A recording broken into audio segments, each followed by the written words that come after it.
ప్రియులారా,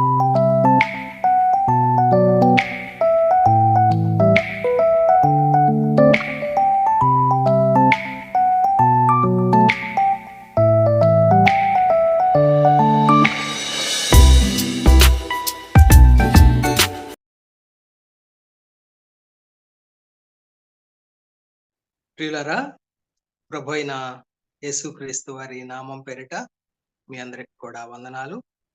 ఈరోజు మనం పరిశుద్ధ గ్రంథమైన బైబిల్ నుండి మత్తయి సువార్త 17వ అధ్యాయం 1వ వచనం నుండి 8వ వచనం వరకు చదువుకొని ఒక ప్రత్యేకమైనటువంటి విషయాన్ని గురించి ధ్యానం చేయబోతా ఉన్నాం. 6 దినములైన తరువాత యేసు పేతురును, యాకోబును, అతని సహోదరుడైన యోహానును వెంటబెట్టుకొని ఎత్తైన ఒక కొండ మీదికి ఏకాంతముగా పోయి వారి ఎదుట రూపాంతరము పొందెను. ఆయన ముఖము సూర్యుని వలె ప్రకాశించెను. ఆయన వస్త్రములు వెలుగువలె తెల్లనివాయెను. ఇదిగో, మోషేయు ఏలియాయు వారికి కనబడి ఆయనతో మాటలాడుచుండిరి. అప్పుడు పేతురు, ప్రభువా, మనమిక్కడుండుట మంచిది. నీకిష్టమైతే ఇక్కడ నీకు ఒకటియు, మోషేకు ఒకటియు, ఏలియాకు ఒకటియు 3 పర్ణశాలలు కట్టుదునని యేసుతో చెప్పెను. అతడు ఇంకనూ మాట్లాడుచుండగా, ఇదిగో, ప్రకాశమానమైన ఒక మేఘము వారిని కమ్ముకొనెను. ఇదిగో, ఈయన నా ప్రియ కుమారుడు, ఈయన యందు నేను ఆనందించుచున్నాను, ఈయన మాట వినుడని ఒక శబ్దము ఆ మేఘములో నుండి పుట్టెను. శిష్యులు ఈ మాట విని బోర్లపడి మిక్కిలి భయపడగా యేసు వారి యొద్దకు వచ్చి వారిని ముట్టి, లెండి, భయపడకుడని చెప్పాను. వారు కనులెత్తి చూడగా యేసు తప్ప మరి ఎవరునూ వారికి కనబడలేదు. దేవుడే మన వాక్య ధ్యానానికి సహాయకరంగా తన ఆత్మ ద్వారా చదవబడిన లేఖన భాగాలను దీవించి మనకు అర్థమవు రీతిలో మనకు పంచిపెట్టును గాక. ప్రియా సహోదరి సహోదరులారా, ఈరోజు మనం చదువుకున్నటువంటి లేఖన భాగం ఇది ప్రభు అయినటువంటి యేసుక్రీస్తు వారి యొక్క కొండ మీది రూపాంతర అనుభవం అనేటువంటి పేరుతో మరి విశేషంగా వర్తమానికుల ద్వారా మనకు బోధించబడతా ఉంటుంది. ఇది రూపాంతర కొండ అని పిలువబడింది.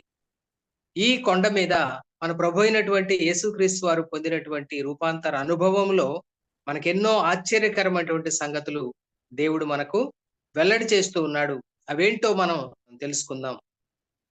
ప్రియులారా, పరిశుద్ధ గ్రంథమైన బైబిల్లో ముఖ్యంగా సువార్తల్లో ప్రభు అయినటువంటి యేసుక్రీస్తు వారి యొక్క రూపాంతర కొండ అనుభవం అని పిలువబడినటువంటి ఈ భాగాన్ని సువార్తికుడైన మత్తయితో పాటు సువార్తికుడైన మార్కు కూడా తను వ్రాసినటువంటి సువార్తలో 9వ అధ్యాయంలో 2వ వచనం నుండి 13వ వచనం వరకు ఆయన కూడా ఈ సందర్భాన్ని తన సువార్తలో వ్రాయడం జరిగింది. అదేవిధంగా సువార్తికుడైనటువంటి లూకా కూడా తాను వ్రాసినటువంటి సువార్తలో 9వ అధ్యాయంలోనే 28వ వచనం నుండి 36వ వచనం వరకు ఈ సంఘటనను లూకా కూడా వివరించడం జరిగింది.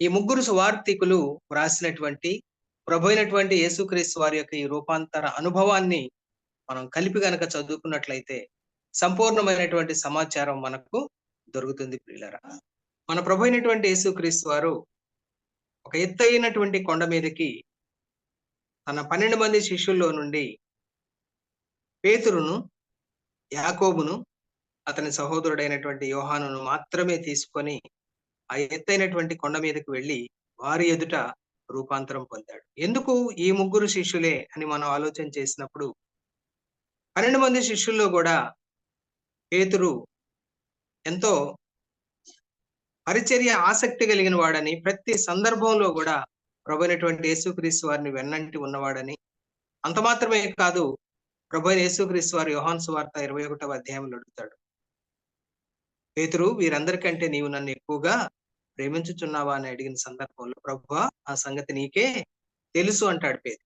అంటే ప్రభువుని ఎక్కువగా ప్రేమించినటువంటి పేతురుని అదే విధంగా మరి తనెంతగానో ప్రేమించినటువంటి యోహానును, అతని సహోదరుడైనటువంటి యాకోబును కూడా వెంటబెట్టుకొని ప్రభువారు వెళ్ళారు. ఎందుకంటే ఈ యోహానుకు, అతని సహోదరుడైనటువంటి యాకోబుకు కూడా ప్రభు అయినటువంటి యేసుక్రీస్తు వారు ఒక పేరు పెట్టాడు. మార్కు సువార్త 3:17 వారిద్దరికీ కూడా ప్రభు అయిన యేసుక్రీస్తు వారు బోయనెర్గసు అనేటువంటి పేరు పెట్టాడు. అంటే దాని అర్థం ఏంటంటే ఉరిమెడి వారు. నిజంగానే వారి పేరుకు తగ్గట్టుగానే ఒక సందర్భంలో కూడా ఒకానొక పట్టణపు వారు వారిని చేర్చుకోకపోతే ఆ ఇద్దరు సహోదరులు కూడా ప్రభువైన యేసుక్రీస్తు వారి దగ్గరకు వచ్చి, ప్రభువా ఆకాశము నుండి అగ్ని కురిపించి వీరిని దహించి వేద్దామా అని వారు మాట్లాడిన సందర్భం వారి పేర్లకు సరిపోతా ఉంది ప్రియులారా. అంటే ప్రభు పట్ల ఎంతో ఆసక్తి, ప్రేమ కలిగినటువంటి, ప్రత్యేకమైనటువంటి ఆసక్తి, ప్రేమ కనబరిచినటువంటి ఈ ముగ్గురిని ప్రభువైనటువంటి యేసుక్రీస్తు వారు ప్రత్యేకమైనటువంటి సందర్భాల్లో తనతో పాటు ఉంచుకున్నాడు. ఈ విధంగా ఉంచుకోవడానికి మరొక కారణం ఏంటంటే, ఎక్కడైనా ఏ సంగతి అయినా కూడా ఇద్దరు ముగ్గురు సాక్షుల నోటి వెంట అది స్థిరపరచబడాలి. అనగా ఉదాహరణకి ఇప్పుడు మనం ప్రభువైనటువంటి యేసుక్రీస్తు వారు కొండ మీద రూపాంతరం పొందినటువంటి అనుభవానికి ఈ ముగ్గురు కూడా సాక్షులుగా, ధర్మశాస్త్రం అంగీకరించేటువంటి, ఆ చట్టం అంగీకరించేటువంటి ఒక సాక్ష్యముగా వీళ్ళ యొక్క సాక్ష్యం ఉండబోతా ఉంది ప్రియులారా. ఇదే వారి ముగ్గురిని వెంటబెట్టుకొని పోవడానికి కారణం. ఆ విధంగా వెంటబెట్టుకొని వెళ్ళిన తర్వాత ప్రభువైనటువంటి యేసుక్రీస్తు వారు కొండ మీద ప్రార్థన చేయుచుండగా, ఈ కొండ మీద ఆయన ప్రార్థన చేస్తున్న సందర్భంలో ఆయన వారి ఎదుట రూపాంతరం పొందాడు అనేటువంటి సంగతిని లూకా గారు రాశారు. కొండ మీద ఆయన రూపాంతరం పొందాడు అని ముగ్గురు సువార్తికులు రాశారు.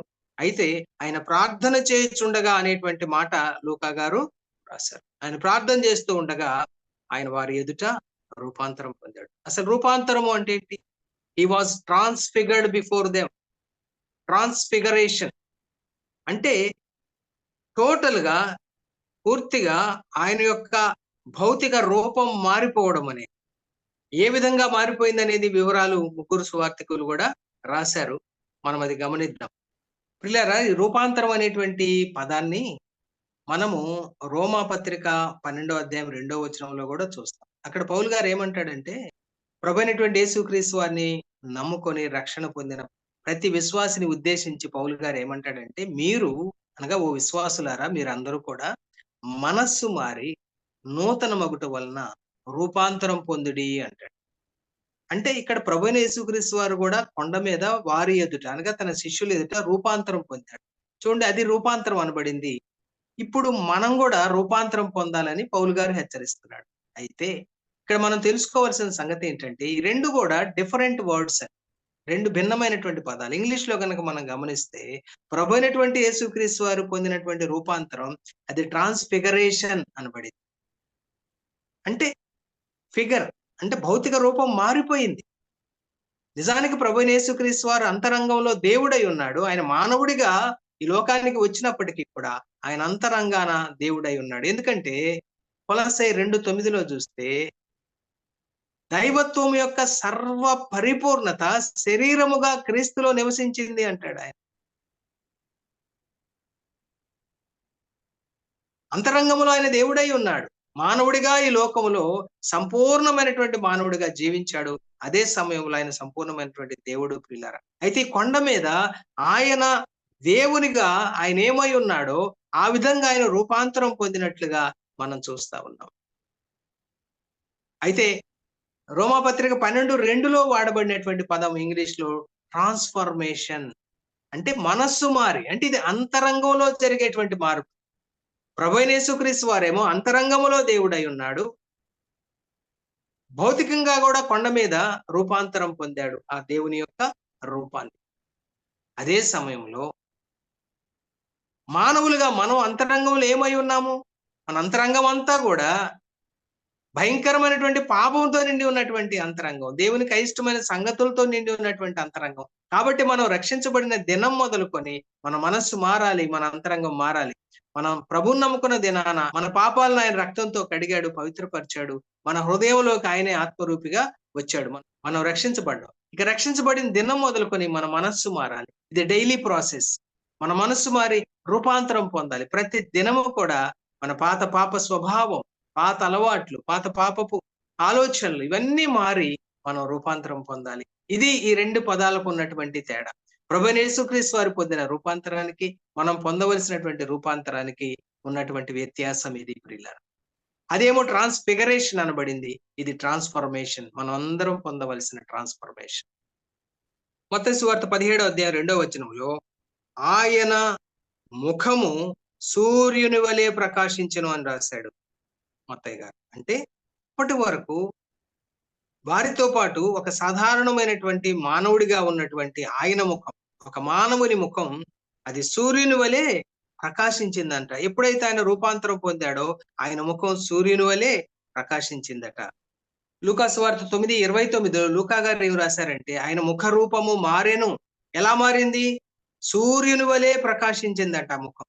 నిజానికి ఈ ముఖాన్ని గురించి చూచినటువంటి ఇతర భక్తులు కూడా ప్రభువైనటువంటి యేసుక్రీస్తు వారి ముఖాన్ని గురించి ఏం రాశారంటే, ప్రభువైన యేసుక్రీస్తు వారు పునరుద్ధానుడైన తర్వాత పద్మాసు ద్వీపంలో ప్రభువైనటువంటి యేసుక్రీస్తు వారిని చూచినటువంటి యోహాను ఏం రాశాడంటే, ప్రకటన గ్రంథం 1వ అధ్యాయం 16వ వచనంలో ఆయన ముఖము మహా తేజస్సుతో ప్రకాశించుచున్న సూర్యుని వలె ఉండెను.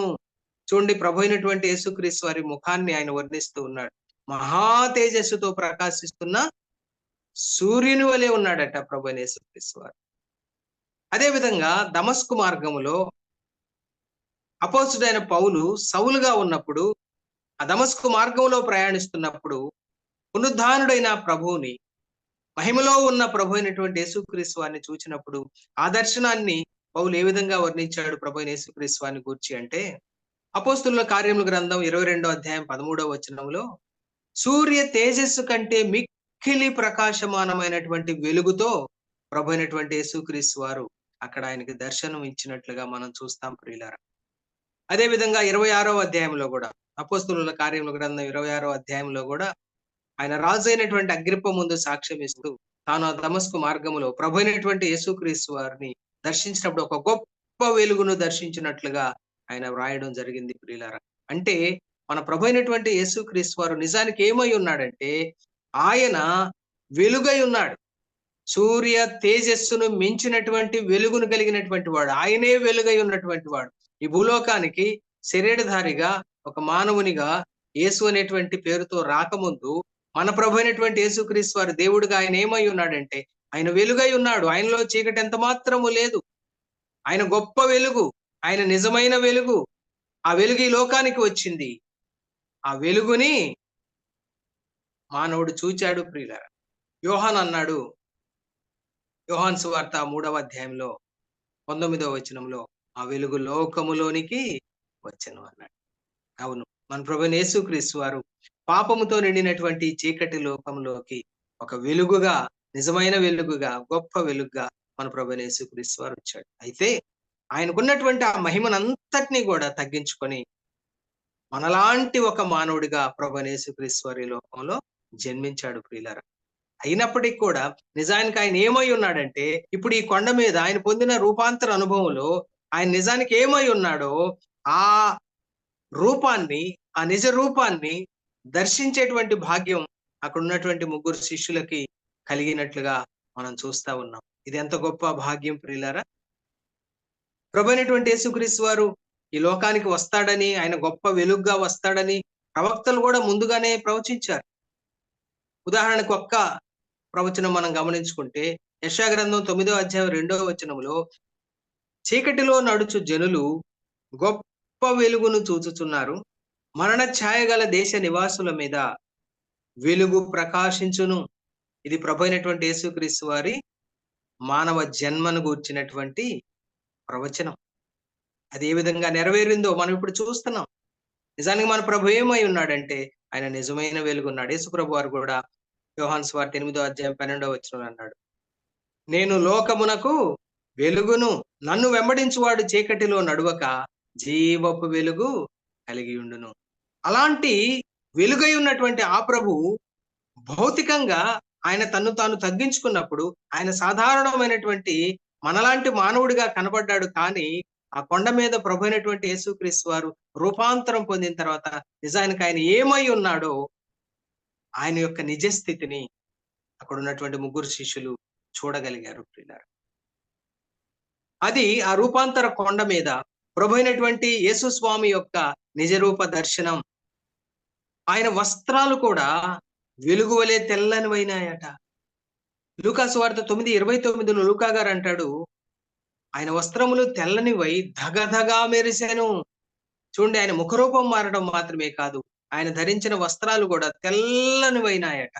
మార్కు గారు అంటాడు, ఈ లోకంలో ఏ చాకలియు అంత తెల్లగా చేయలేడంటాడు. మత్తయ్య గారేమో అవి వెలుగు వలె తెల్లనివైనాయి అన్నాడు. అంటే ఆయన ధరించిన వస్త్రాల్లో కూడా ఆ మార్పు అనేది మనం చూస్తా ఉన్నాం. దానికి మన ప్రభు అయినటువంటి యేసుక్రీస్తు వారు ఈ లోకానికి రాకముందు ఆయన వస్త్రాలు ఎలా ఉండేవో ఒక మాట మీకు నేను జ్ఞాపకం చేస్తాను.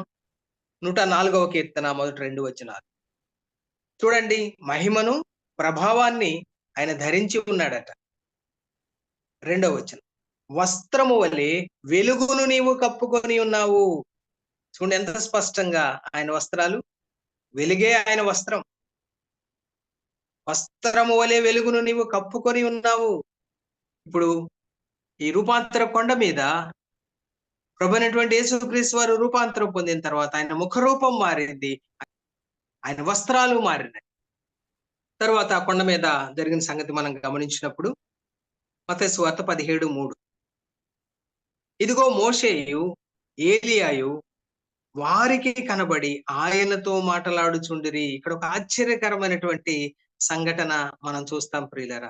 ఇద్దరు వ్యక్తులు వచ్చి ఆ కొండ మీద ప్రభు అయినటువంటి యేసుక్రీస్తు వారితో మాట్లాడుతూ ఉన్నారు. ఎవరు వీరంటే ఒక వ్యక్తి మోషే, మరొక వ్యక్తి ఏలియా. ఇది ఎంత ఆశ్చర్యం అండి. నిజానికి వారు అనగా మోషేని తీసుకుంటే మనం, మోషే BC 1406వ సంవత్సరంలోనే చనిపోయాడు. 1406వ సంవత్సరంలో ఆయన చనిపోయాడు. ఆ చనిపోయినటువంటి వ్యక్తి ఆ BC 1406 సంవత్సరాలు ప్లస్ అప్పటికి ప్రభు అయినటువంటి యేసుక్రీస్తు వారి యొక్క వయసు 32 సంవత్సరాలు కలుపుకుంటే 1438 సంవత్సరాల క్రితం చనిపోయినటువంటి మోషే ఒక సజీవుడిగా ప్రభు అయినటువంటి యేసుక్రీస్తు వారితో మాట్లాడుతూ కనిపించాడండి. ఇదంతా ఆశ్చర్యకరమైన సంగతి. ఇక యోహాను సువార్త 11వ అధ్యాయం 25-26 వచనాల్లో ప్రభు అయిన యేసుక్రీస్తు వారు అన్నాడు, పునరుద్ధానమును జీవమును నేనే, నా యందు విశ్వాసం ఉంచిన వాడు చనిపోయినను బ్రతుకును, బ్రతికి నా యందు విశ్వాసం ఉంచిన వాడు ఇక ఎన్నటికీ చనిపోడు. ఆనాడు యెహోవాలో దర్శనమిచ్చినటువంటి ఆ దేవునిని విశ్వసించినటువంటి మోషే చనిపోయినా కూడా తిరిగి బ్రతికినట్లుగా, సజీవుడిగా ఉన్నట్లుగా మనం చూస్తున్నాం.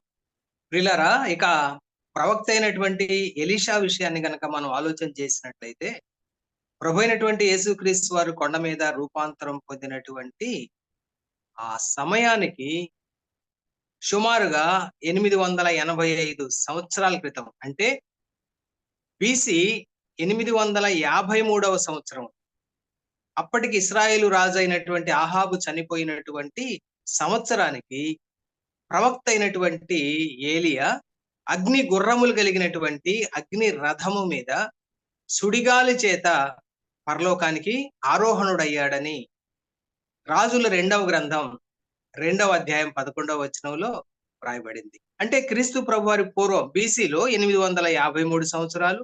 అదేవిధంగా అప్పటికి యేసు ప్రభు వారి యొక్క వయసు AD క్రీస్తు శకములో 32 సంవత్సరాలు కలుపుకుంటే 885 సంవత్సరాల క్రితం మరి సజీవుడిగా పరలోకానికి ఆరోహణుడైనటువంటి ఏలియా ఈనాడు ఆ రూపాంతరం కొండ మీద ప్రభు అయినటువంటి యేసుక్రీస్తు వారితో మోషేతో పాటు కలిసి మాట్లాడటం మనం చూస్తాం. ఎంతైనా ఆశ్చర్యాన్ని గొలిపేటువంటి సంగతి ప్రియుల. 1138 సంవత్సరాల క్రితం చనిపోయినటువంటి మోషే 885 సంవత్సరాల క్రితం ప్రాణాలతోనే పరలోకానికి వెళ్ళినటువంటి ఏలియా, వీళ్ళిద్దరూ కూడా మహిమలో అగపడుతూ ఉన్నారు. వారు మహిమతో అగపడ్డారు.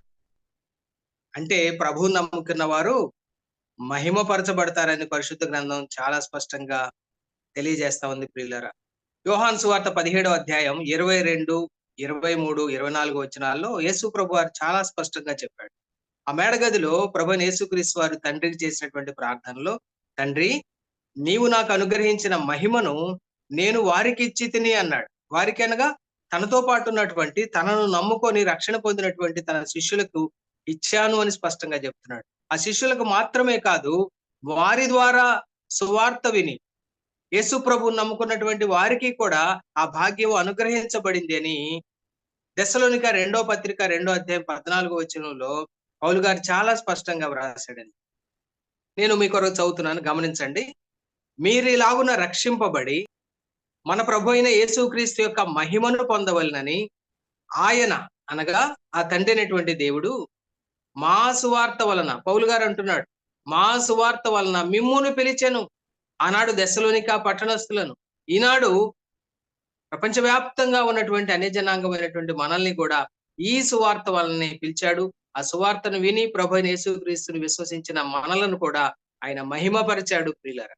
ప్రభు అయిన యేసుక్రీస్తుని నమ్మిన మనము మన అంతరంగములో ఆ మహిమను మనం పొందుకున్నాం. ఎందుకంటే యేసు రక్తంతో కడగబడినటువంటి మన హృదయం అనేటువంటి దేవాలయములో ఆయన కుమారుని యొక్క ఆత్మ ఆదరణకర్తగా నివసిస్తా ఉన్నాడు. కాబట్టి మనం రక్షించబడిన దినాన ప్రభువైన యేసుక్రీస్తు వారి యొక్క మహిమను మనం పొందుకున్నట్లుగా మనము తెలుసుకుంటున్నాం ప్రియులారా. ఆనాడు ఆ మోషేను, ఏలియాను చూచినటువంటి ఆ ముగ్గురు శిష్యులు కూడా ఎంతో ఆదరణ పొంది ఉంటారు, ఎంతో నిరీక్షణతో నింపబడి ఉంటారు ప్రియులారా. ఎందుకంటే తాము కూడా ప్రభు యేసుక్రీస్తుని నమ్మిన తాము కూడా చనిపోయినప్పటికీ కూడా ఒక దినాన తిరిగి సజీవులుగా లేపబడతామనేటువంటి ఒక నిరీక్షణను ఆ ముగ్గురు శిష్యుల్లో కూడా కలిగించి ఉంటది అనడంలో ఎటువంటి సందేహము లేదు. ఎందుకు వచ్చారు మోషే, ఏలియా, ఏం మాట్లాడుతున్నారు ఆయనతో అనేటువంటి ఒక డౌట్, సందేహం మనకి వస్తుంది సహజంగా. మత్తయ్య గారు, మార్కు గారు ఇద్దరు కూడా మోషే, ఏలియా యేసు ప్రభుతో మాట్లాడుతున్నట్టు రాశారు, కానీ వారు ఏం మాట్లాడుతున్నారు అనేది లూకా గారు రాశారండి. వారు మాట్లాడుకునేటువంటి విషయం ఏంటనేది లూకా గారు రాశారు. గమనిద్దామా? లూకా సువార్త 9వ అధ్యాయం 30, 31 వచనాలు. మరియు ఇద్దరు పురుషులు ఆయనతో మాట్లాడుచుండిరి. వారు మోషే, ఏలియా అనువారు. వారు మహిమతో అగపడి ఆయన యెరూషలేములో నెరవేర్చబోవు నిర్గమమును గూర్చి మాట్లాడుచుండిరి.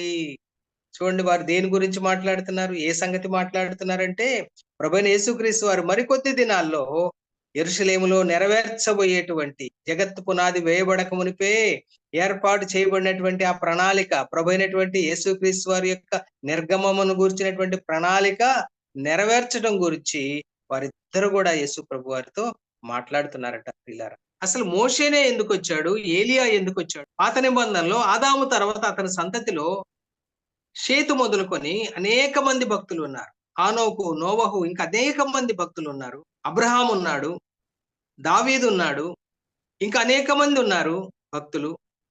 మరి వారెవరూ రాకుండా మోషేనే ఎందుకు వచ్చాడనేది ఒక ప్రశ్న. రెండవది, పాత నిబంధనలో అనేక మంది ప్రవక్తలు ఉన్నారు, అయితే వారెవరూ రాకుండా కేవలం ఏలియా ఎందుకు వచ్చాడు అనేది రెండవ ప్రశ్న పిల్లారా. ఈ రెండు ప్రశ్నలకు కూడా లేఖనాల్లో నుండి మనం జవాబు గమనిద్దాం. చూడండి, లూకా సువార్త 24వ అధ్యాయం 26, 27 వచనాలు. క్రీస్తు ఇలాగు శ్రమపడి తన మహిమలో ప్రవేశించుట అగత్యము కాదా అని వారితో చెప్పి, మోషేయు సమస్త ప్రవక్తలను మొదలుకొని లేఖనములన్నిటిలో తన్ను గూర్చిన వచనముల భావము వారికి తెలిపాను. ఈ సందర్భం మనం ఎరిగినటువంటిదే. పునరుద్ధానుడైనటువంటి ప్రభు అయినటువంటి యేసుక్రీస్తు వారు మారు రూపంతో యమ్మాయు మార్గములో ప్రయాణం చేస్తున్నటువంటి ఇద్దరు శిష్యులతో కలిసి ప్రయాణం చేసిన సందర్భంలో వారితో మాట్లాడినటువంటి మాటలు ప్రియులారా. వారు శిష్యులే కానీ లేఖనాలను వారు సరిగా అర్థం చేసుకోలేదు. అందును బట్టి ప్రభు అయినటువంటి యేసుక్రీస్తు వారు వారికి చక్కగా లేఖనాలను వివరించి ఆ లేఖనాలు వెల్లడి చేస్తున్నటువంటి సంగతి ఏంటి అనేది ఇక్కడ తెలియజేస్తా ఉన్నాడు. ఏంటట అది అంటే, క్రీస్తు అనగా మెస్సయ్య అనగా ప్రభు అయినటువంటి యేసుక్రీస్తు వారు, యేసే క్రీస్తు అయి ఉన్నాడు. ఆ క్రీస్తు ప్రభువు శ్రమపడి మహిమలో ప్రవేశించాలి. ఇది అగత్యం.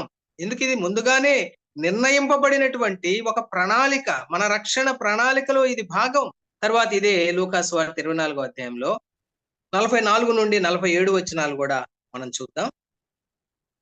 అంతటా ఆయన అనగా మన ప్రభువైన యేసుక్రీస్తు వారు ఆ మేడగదిలో ఉన్నటువంటి శిష్యులతో మాట్లాడుతూ, మోషే ధర్మశాస్త్రములోను ప్రవక్తల గ్రంథములలోను కీర్తనలలోను నన్ను గూర్చి వ్రాయబడినవన్నీయు నెరవేరవలెనని, జాగ్రత్తగా వినండి ఈ మాట, నన్ను గూర్చి వ్రాయబడినవన్నీయు నెరవేరవలెనని నేను మీ యొద్ద ఉండినప్పుడు మీతో చెప్పిన మాటలు నెరవేరినవి అని వారితో చెప్పాడు. పునరుద్ధానుడైన ప్రభు మాట్లాడుతున్నాడు. తన 3.5 సంవత్సరాల పరిచర్య జీవితంలో ఆ 12 మంది శిష్యులతో కూడా మాట్లాడుతూ ప్రభు అయినటువంటి యేసుక్రీస్తు వారు అనేక సార్లు మోషే మొదలుకొని సమస్త ప్రవక్తలు, అదే విధంగా కీర్తనలు, వీటన్నిటిలో కూడా వారు రాసినటువంటి తనను గూర్చినటువంటి వచనాలన్నీ కూడా నెరవేరవలసి ఉన్నది అని అప్పుడు చెప్పాడు. అవన్నీ కూడా ఇప్పుడు నెరవేరినాయి అని చెప్పి వారికి అది జ్ఞాపకం చేస్తా ఉన్నాడు. పిల్లారా, ఏం చెప్పారు ప్రవక్తలు, ఏం చెప్పాడు మోషే, ఏం రాయబడింది కీర్తనలు అంటే క్లుప్తంగా 2 వచనాల్లో 2 మాటల్లో ప్రభువైన యేసుక్రీస్తు వారే వివరించాడు. అదేంటో చూడండి. క్రీస్తు శ్రమపడి 3వ దినమున మృతులలో నుండి లేచునని. ఇది మోషే మొదలుకొని సమస్త ప్రవక్తలు చెప్పింది. కీర్తనల గ్రంథంలో వ్రాయబడింది. యెరూషలేము మొదలుకొని సమస్త జనములలో ఆయన పేరట అనగా మన ప్రభువైన యేసుక్రీస్తు వారి పేరట మారు మనసును పాప క్షమాపణయు ప్రకటింపబడుననియు వ్రాయబడి ఉన్నది. చూడండి, 2 సంగతులు ఇవి నెరవేరవలసి ఉన్నది. కానీ ఆ పునరుద్ధానుడైనటువంటి ప్రభు తన యొక్క గొప్ప శిలువ బలియాగం నెరవేర్చి పునరుద్ధానుడైన తర్వాత అవి నెరవేరినాయి. ఇక అప్పటి నుండి కూడా ప్రభువైన యేసుక్రీస్తు వారి పేరిట మారు మనసు పాప క్షమాపణ ప్రకటింపబడతా ఉన్నాయి. ఆ విధంగా ప్రకటింపబడిన యేసు ప్రభు వారి యొక్క రక్షణ సువార్త విని మనము ప్రభువైన యేసు నామములో విశ్వాసం ఉంచి రక్షణ పొంది ధన్యులమయ్యాం పిల్లారా. ఇప్పుడు ఇందాక మనం మోషే ఎందుకు, ఏలియా మాత్రమే ఎందుకని మనం వేసుకున్నటువంటి 2 ప్రశ్నలకు జవాబు ఏంటంటే, అక్కడ ఆ రూపాంతర కొండ మీద యేసు ప్రభు వారితో ఉన్నటువంటి మోషే ధర్మశాస్త్రానికి ప్రతినిధిగా కనబడుతున్నాడు. ఎందుకంటే ధర్మశాస్త్రం అని పిలువబడుతున్నటువంటి బైబిల్ గ్రంథంలోని మొదటి 5 గ్రంథాలు రాసినటువంటి వ్యక్తి మోషే. ఆ మోషే ద్వారా చట్టం ఇవ్వబడింది ఇశ్రాయేలీయులకు, ధర్మశాస్త్రం ఇవ్వబడింది. ఆ ధర్మశాస్త్రానికి ప్రతినిధిగా మోషే కనబడతా ఉన్నాడు. రెండవదిగా అనేక మంది ప్రవక్తలలో దేవుని చేతిలో ఒక బలమైనటువంటి ప్రవక్తగా వాడబడి కనీసం మరణం కూడా రుచి చూడకుండా పరలోకానికి కొనిపోబడినటువంటి ఏలియా ఆ ప్రవక్తలందరి ప్రతినిధిగా అక్కడ మనకు కనబడతా ఉన్నాడు పిల్లారా. ఇప్పుడు మనం లూకా సువార్తలో గమనించాం 24వ అధ్యాయంలో మోషే కానివ్వండి అనగా ఆయన రాసిన పంచగ్రంథాలు కానివ్వండి, ఈ ఏలియా ప్రవక్త కానివ్వండి అనగా ఆ ప్రవక్తలందరూ రాసిన గ్రంథాలు కానివ్వండి, ప్రభు అయినటువంటి యేసుక్రీస్తు వారిని గూర్చి, ఆయన శ్రమల గూర్చి, ఆయన మహిమను గూర్చి, ఆ తరువాత ఆయన నామం పేరిట ప్రకటింపబడేటువంటి పాప క్షమాపణ మారు మనసు కూర్చున్నటువంటి సంగతులు ఆ ఇద్దరు కూడా వాటికి ప్రతినిధులుగా కనబడుతూ మనకు అక్కడ దర్శనమిచ్చారు. ఇది ఒక సంగతి. రెండవది, ఇప్పుడు ఈ కొండ మీద ఎప్పుడో 1438 సంవత్సరాల క్రితం చనిపోయినటువంటి మోషే అక్కడ సజీవుడిగా కనబడుతున్నాడంటే, ఇతడు ప్రభువైన యేసుక్రీస్తు వారి యొక్క 2వ రాకడలో ఆయన ఆకాశ మండలానికి వచ్చినప్పుడు ఆర్భాటముతో ప్రధాన దూత శబ్దముతో దేవుని బోర మోగినప్పుడు క్రీస్తునందుండి మృతులైన వారు మొదట సజీవులుగా లేస్తారు. ఆ సజీవుల గుంపుకు ప్రతినిధిగా ఇక్కడ మోషే కనబడుతున్నాడు. ప్రియులారా, ఆ విధంగా ఇక్కడ మోషే యేసు ప్రభువుని నమ్ముకొని చనిపోయి రేపు పునరుద్ధానులై తిరిగి లేచే వారికి ప్రతినిధిగా మోషే కనబడుతున్నాడు. అంత మాత్రమే కాదు, రేపు యేసు ప్రభు వారి యొక్క 2వ రాకడలో ఆయన మధ్యాకాశానికి వచ్చిన దినాన ఆ బోర, దేవుని బోర మ్రోగేటువంటి దినాన అనేక మంది విశ్వాసులు, మనలాంటి విశ్వాసులు సజీవులుగా ఉంటారు. ఒకవేళ ప్రభు ఈ రోజు వస్తే మనము విశ్వాసులమైనటువంటి మనం సజీవులుగా ఉన్నాం. ఇక మనం మరణించాం. మార్పు పొంది పునరుద్ధానులై తిరిగి లేచినటువంటి వారితో కలిసి ఏకంగా మనం ఆకాశ మండలానికి వెళ్తాం. ఇది దెస్సలోనిక మొదటి పత్రిక 4వ అధ్యాయం 16-17 వచనాల్లో స్పష్టంగా వ్రాయబడింది. ఆర్భాటముతోను, ప్రధాన దూత శబ్దముతోను, దేవుని బూరతోను పరలోకము నుండి ప్రభువు దిగివచ్చును. అప్పుడు క్రీస్తునందుండి మృతులైన వారు మొదట లేస్తారు. ఆ మీదట సజీవులమై నిలిచియుండు మనము, పౌలు గారు అనుకున్నాడు తను జీవించున్న దినాల్లోనే ప్రభు అయినటువంటి యేసుక్రీస్తు వారి యొక్క రెండవ రాకడ సంభవిస్తది అని ఆయన నిరీక్షణ కలిగి ఉన్నాడు. ప్రియులరా, సజీవులుగా ఉన్న విశ్వాసులు మార్పు పొందే విధానం కొరింథీ మొదటి పత్రిక 15వ అధ్యాయం 51 నుండి 54 వచనాల్లో పౌలు గారు చాలా స్పష్టంగా వివరించారు. ప్రియులారా, ప్రభు వచ్చినప్పుడు సజీవులుగా ఉన్న విశ్వాసులందరూ కూడా మార్పు పొంది పునరుద్ధానులై తిరిగి లేచినటువంటి ఆ విశ్వాసులతో కలిసి ఏకముగా ప్రభువుని ఎదుర్కోవటానికి మేఘముల మీద ఆకాశ మండలానికి మనం కొనిపోబడతాం. కాగా సదాకాలం ప్రభువుతో కూడా ఉంటాం. ఇప్పుడు అక్కడ కొండ మీద, రూపాంతర కొండ మీద ఆ దృశ్యాన్ని గనక మనం చూస్తే మధ్యలో ప్రభు ఉన్నాడు, ఒక పక్క మోషే ఉన్నాడు. అనగా పునరుద్ధానులై తిరిగి లేచిన వారి గుంపుకు ప్రతినిధిగా కనబడుతున్నాడు. ఒక పక్క ఏలియా ఉన్నాడు, మరణించకుండానే పరలోకానికి వెళ్ళినటువంటి వాడు. ఆనాడు సజీవులుగా ఉండి మరణించకుండానే మార్పు పొంది ప్రభువుతో ఉండేటువంటి విశ్వాసులకు సాదృశ్యంగా, ప్రతినిధిగా అక్కడ ఏలియా కనబడుతున్నాడండి. ఎంత ఆశ్చర్యకరమైనటువంటి సంఘటన ప్రియులారా, ఎంత సంతోషకరమైనటువంటి సంఘటన. భవిష్యత్తులో ఒక దినాన ఇది మన పట్ల నెరవేరబోతా ఉంది. ప్రభు నమ్ముకొని చనిపోయిన వారి పట్ల నెరవేరబోతా ఉంది. అందరం కలిసి ఏకంగా ఆకాశ మండలానికి మేఘాల మీద వెళ్ళి ప్రభుతో ఇక సదాకాలం మనం ఉంటాం. ఇప్పుడు మత్తయి సువార్త 17వ అధ్యాయం 4వ వచనంలో ప్రభు అయిన యేసుక్రీస్తు వారు రూపాంతరం పొందిన దృశ్యాన్ని చూచి, అదే విధంగా అక్కడ మోషే, ఏలియా ప్రభుతో మాట్లాడుతున్నటువంటి ఆ దృశ్యాన్ని చూచినటువంటి పేతురు తానేం మాట్లాడుతున్నాడో ఎరుగకనే ఒక మాట చెప్తా ఉన్నాడు ప్రభుతో. ఏమంటున్నాడంటే, ప్రభువా, మనం ఇక్కడ ఉండటం మంచిది, నీకిష్టమైతే నీకొకటి, మోషేకొకటి, ఏలియాకొకటి 3 పర్ణశాలలు కడతాను, మనం ఇక్కడే ఉందాం అంటున్నాడు. ప్రియులారా, ఆ మాటలు మాట్లాడిన సందర్భంలో వాళ్ళ ముగ్గురు కూడా నిద్రమత్తులో ఉన్నారని లూకా గారు రాశాడు. తను ఏం మాట్లాడుతున్నాడో తనకు తెలియకుండానే తను మాట్లాడాడని చెప్పి మార్కు గారు రాశారు. అంటే చూడండి, సాతాను ఎంత తంత్రగొట్టు, ఎంత కుయుక్తిపరుడో ఇక్కడ మనకు అర్థమవుతా ఉంది ప్రియులారా. మత్తయి సువార్త 16వ అధ్యాయంలో ప్రభు అయినటువంటి యేసుక్రీస్తు వారు తన శిష్యులతో మాట్లాడుతూ, తాను యెరూషలేమునకు వెళ్ళి ప్రధాన యాజకుల చేత, పెద్దల చేత, శాస్త్రుల చేత అనేక హింసలు పొంది చంపబడి 3వ దినాన లేచుట అగత్యమని ఆ 12 మంది శిష్యులతో చెప్తుంటే, వెంటనే పేతురు ఏమన్నాడంటే, ప్రభువా, అది నీకు దూరమవును గాక, అది నీకెన్నడూ కలగదు అని చెప్పి ఆయన గద్దించడం మొదలు పెట్టాడట. చూడండి, వెంటనే యేసు ప్రభు అన్నారు, సాతానా, నా వెనుకకు పో, నువ్వు నాకు అభ్యంతర కారణమై ఉన్నావు అన్నాడు. నీవు మనుష్యుల సంగతులనే తలంచుచున్నావు గాని దేవుని సంగతులను తలంపకై ఉన్నావు అన్నాడండి. గద్దించాడు ప్రభు. అంటే అతడు మనుషుల సంగతులంటే మానవ రీత్యా ఆలోచిస్తున్నాడు. మా బోధకుడు, మేము అత్యధికంగా ప్రేమించే మా రక్షకుడు, మా క్రీస్తు ఆ విధంగా చనిపోకూడదని చెప్పి మానవ రీత్యా ఆలోచిస్తున్నాడు. గాని అసలు క్రీస్తు ప్రభు వచ్చిందే సర్వమానవాళి కొరకు ప్రాణం పెట్టి చనిపోవటానికి అనేది మర్చిపోయాడు. అది దేవుని సంగతిని మర్చిపోయాడు ప్రియులారా. అంటే సాతాను ఏ విధంగా ఎంత కుయుక్తిపరుడో చూడండి. పేతుర్ని ప్రేరేపించి ప్రభు సిలువ ఎక్కకుండా ఆపాలని చూసా, ఇక్కడ ఈ రూపాంతర కొండ మీద కూడా ప్రభు అక్కడే ఉంటే ఆ నిజానికి ఆయన ఎక్కవలసింది గొల్గొతా కొండ. ఆ గొల్గొతా కొండ మీద ఆయన బలియాగం చేయాలి సర్వమానవాళి కొరకు. అదే కదా చెప్తున్నాడు, నేను వారి చేత హింసలు పొంది చంపబడి 3వ దినాన్ని నేను తిరిగి లేవాలి, అప్పుడే మానవ జాతికి రక్షణ. ఆ భావం ఉంది ఆయన మాటల్లో. అయితే పేతురు ద్వారా సాతాను మరొకసారి ప్రభు అయినటువంటి యేసుక్రీస్తు వారి సిలువ ఎక్కకుండా అడ్డుపడటానికి ప్రయత్నిస్తున్నాడు. మరొక విధంగా, ప్రభువా, మనం ఇక్కడ ఉండుట మంచిది, ఆ రూపాంతర కొండ మీదే మనం ఉందాం, ఇక నువ్వు కొండ దిగి వెళ్లకుండా ఇక్కడే ఉండు, నీకొకటి, మోషేకొకటి, ఏలియాకొకటి, నేను 3 పర్ణశాలలు కడతాను, మనం అందరం ఇక్కడే ఉందాం అంటున్నాడు. చూడండి, తనకు తెలియకుండానే, తను ఏం మాట్లాడుతున్నాడో తెలియకుండానే మాట్లాడాడు ప్రియులారా. అంటే సాతాను ద్వారా ప్రేరేపించబడ్డాడు. ఆ మాట అక్కడ వ్రాయబడలేదు కానీ ప్రభువుని ఇక్కడే ఉంచుదాం. ఇక ఆయన అప్పుడు యెరూషలేము వెళ్ళడు, ప్రధాన యాజకుల చేత, శాస్త్రుల చేత, ఆ పెద్దల చేత హింసలు పొందడు, ఆయన చనిపోడు.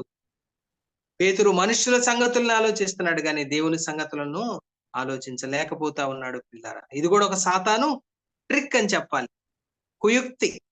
అయితే వెంటనే పరలోకం నుండి ఒక స్వరం వచ్చింది. ఒక మేఘం, ప్రకాశమానమైన మేఘం వారిని కమ్ముకుంది. వెంటనే ఒక స్వరం వినబడింది పిల్లలు. ఇదిగో ఈయన నా ప్రియ కుమారుడు. ప్రభువైన యేసుక్రీస్తు వారిని గురించి తండ్రి అయినటువంటి దేవుడు పరలోకం నుండి మరొకసారి సాక్ష్యం ఇస్తా ఉన్నాడు. ఇదిగో ఈయన నా ప్రియ కుమారుడు. ఈయన యందు నేను ఆనందించుచున్నాను. ఈయన మాట వినుడి. చూడండి. ఆయన మాట ఏ మాట? ఇప్పుడే మనం జ్ఞాపకం చేసుకున్నాం గదా! అది ఏ మాట అయినా సరే ఆయన మాట ఏం చెబితే అది మనం వినాలి. కానీ పేతురు ఏం చేస్తున్నాడు? సాతాను ద్వారా ప్రేరేపించబడి ఆ మాటలకు అడ్డుపడటానికి, ఆయన చేయబోయే ఆ గొప్ప శిలువ కార్యానికి అడ్డుపడటానికి ప్రయత్నం చేస్తా ఉన్నాడు పిల్లలు. ఇది ఒక హెచ్చరికలాగా పరలోకం నుండి ఆ తండ్రి అయినటువంటి దేవుడు మాట్లాడాడు. ఆ మాట విని వారు భయపడి, మిక్కిలి భయపడి బోర్ల పడిపోయారట.